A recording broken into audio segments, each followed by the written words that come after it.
I get a little bit nervous. Yeah, I'm starting to panic. I'm just a little bit freaked out. I just need to get it out. I am not afraid of the zip lines. I'm just scared of jumping off that swing. Yeah. Doggy can stay. You alright? Yeah. Am I the only one who thinks that the producers are trying too hard? Because it looks like they're fishing for drama. The fact that they keep going after people's biggest fears doesn't make sense.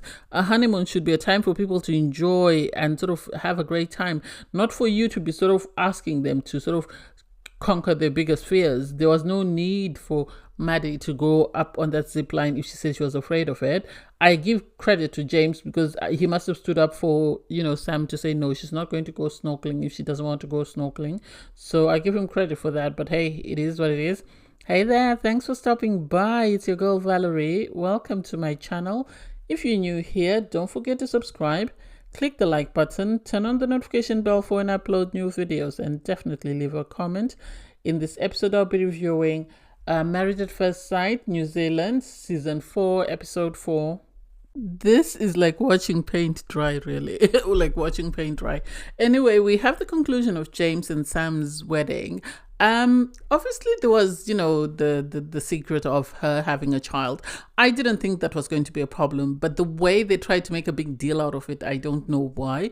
Because he is a teacher, he works with children. On his little sort of montage, they did show him sort of doing homework with children. So I'm not surprised that he said he's open to the idea, he's open to the fact that she's got a child.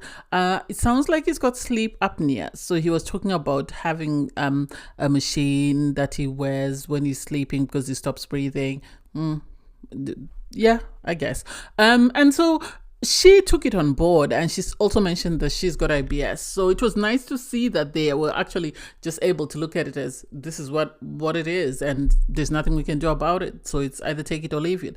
And they both seem on board in regards taking it, because James, I think, is very impressed that he's been matched with this beautiful looking girl. Obviously he had previously spoken about his bullying at school and how that affected him. And so I think the idea that the experts set him up with this, IG influencer is something that is very impressive to him. I was actually surprised that Sam on her part was a bit more down to earth about it and didn't seem all pompous and stuff. I expected it to be a pain. So it's nice to see that they actually get along. We saw the rest of their wedding. The best man's speech was really not necessary. The best man, the way he was behaving, during the picture taking and stuff, and it's like, you don't need to do that. You don't need to be that friend that sort of creates a mess or is messy at somebody else's wedding. I like the fact that they got to their room and James had to ask, the producers that where's the bedroom we're walking in. It seems like they've sort of been given like a 1-bedroom flat whereby there's a bedroom, a living room, and a little kitchen area. So that was cute. And then you had Piripi and Steph.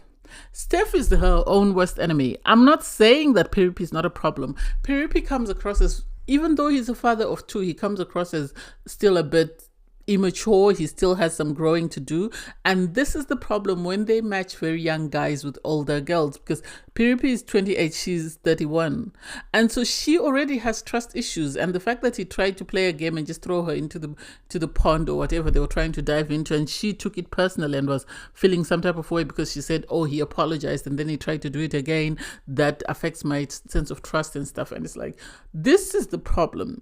This is the problem when the dating pool is very low, or when the cast that they are sort of casting from are not, that diverse. It creates problems because now you have Piripi, an outgoing person, being matched with someone who's a bit more or tightly wound, and so she struggles to let go. And so it was nice that Piripi recognized that, he had made a mistake.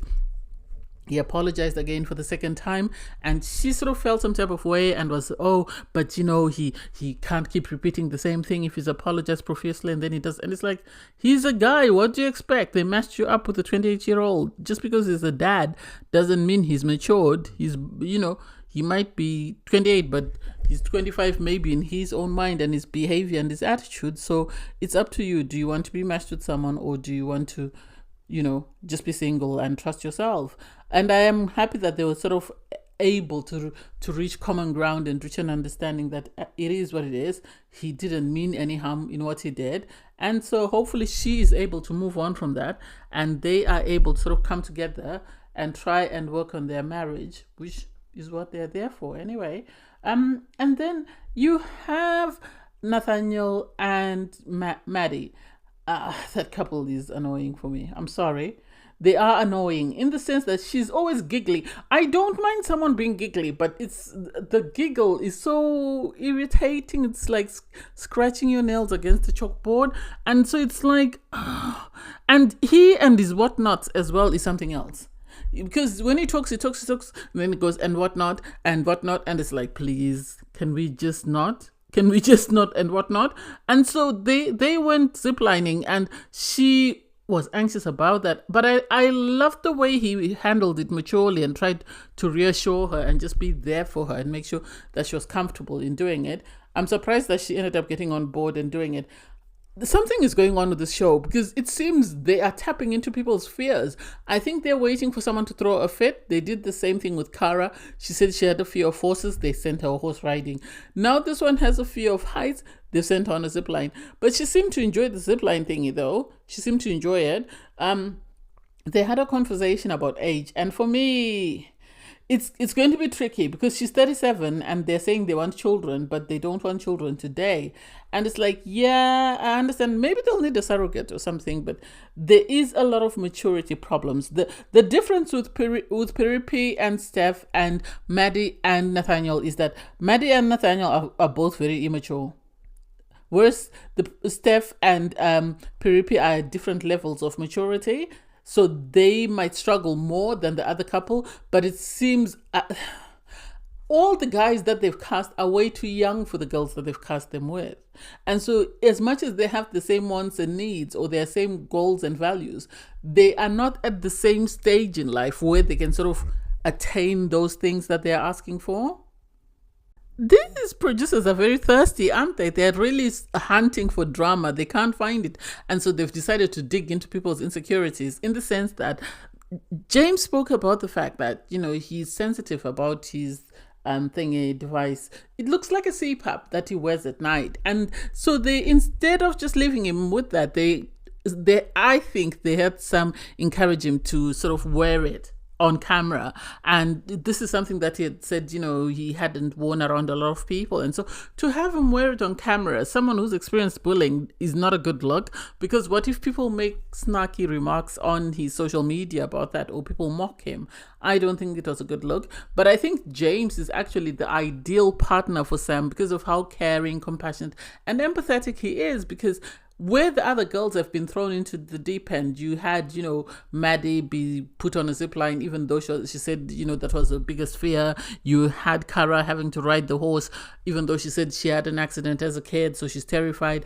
And you also had Steph try and be thrown into the water by Piripi. So to see how James tackled Sam's fear was amazing, because Sam said she's afraid of the ocean. She hasn't been in it for a while because of childhood trauma. So it's been over 11 years since she last went into the ocean. And to see how James handled that was amazing, in the sense that he just didn't turn up with her at the ocean and just say, okay, we're going in. He actually had a conversation with her, and she explained her fear to him. And then he, on his part, gently eased her into it, in the sense that, he had her sit by the beach, and then he eventually had her put on her, what do they call those shoes? And then he gently eased her into the water when she was ready, and then had her sort of stand in the water for a bit, and didn't force her to say, okay, let's go snorkeling. All he did was get her to stand in the water, which was amazing to see. I hope Sam appreciates him, but she seemed to appreciate it, because she actually said she really liked how he handled the whole situation. And I was happy for her, because he showed that he was caring, and he just didn't say to her, let's go. He understood, the emotions that come with that. So he comes across as a great partner, and I really hope, Sam continues to appreciate this, and she doesn't take it for granted, because she could have been saddled with somebody worse. You have Cara and Michael go, they're in this open car sort of riding around the island. And for me, that couple is just there for drama. Even though her dad said he doesn't like the show, I think the producers are going to try and milk as much drama from that couple as they can. I don't know how the dad is going to take it. I can't wait for the dad to give his opinion again.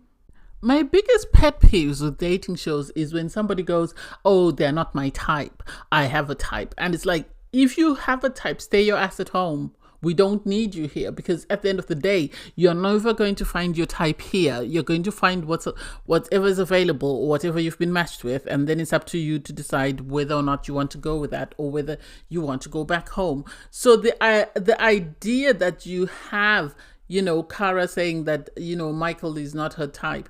Yeah, he's not your type. So what are you going to do about it? He's complimenting you. You don't need to say you're attracted to him. You can just tell him, oh, I like your hair, I like your beard, I like this. You can look for something positive to comment on. You don't necessarily need to sort of say you're very attractive and whatever. You can say to someone you're good looking. That doesn't mean you're attracted to them sexually. That doesn't mean you want to jump their bones. So I don't get why she's making such a big deal about him not being her type. At the end of the day, she says he's aligned with most of the things that she likes, or most of the things that she wants in a partner. Then she has to choose, does she want to, because she can easily persuade him to cut off his beard, change the way he dresses.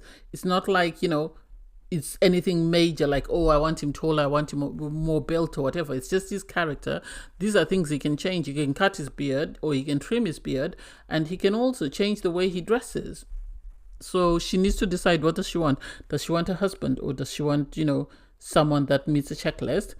Piripi and Steph, they went on their date, and Piripi and Steph are a bit of I don't know, they're going to be a bit strange. It's a strange pairing in the sense that Steph wants something rigid. She's got a checklist of what she's looking for in a partner, and Piripi looks like a fly by the seat of his pants type of guy. And so for her to be asking him, do you think you're out of your, you know, your clubbing day phase and whatever, it's like, you just saw him piss at the side of the road when you got married. So what do you think, Sherlock Holmes? What do you think? Do you think that looks like somebody who's mature enough to want to settle down, buy a house, and, you know, start building a family? It's up to you. Do you want to hang around with that, or do you want to move on? Stop wasting time. And so, I don't know. That's another disaster that I can see, a train wreck. You have Maddie and Nathaniel go on, well, they have a couples massage, and they are giggling their way through it. I think they're an explosive couple. I think them and Michael and Cara are going to be the drama that we didn't know we needed. And it's going to start exploding because, yeah, they seem to get along. They seem to just giggle anything that's awkward. They seem, you know, Maddie seems to find a way of giggling, and her giggle is a bit, it's a bit grating. I know, I try not to criticize people, you know, but it would be a bit intense for me. I'm surprised production is still around her, because I would have asked for a timeout.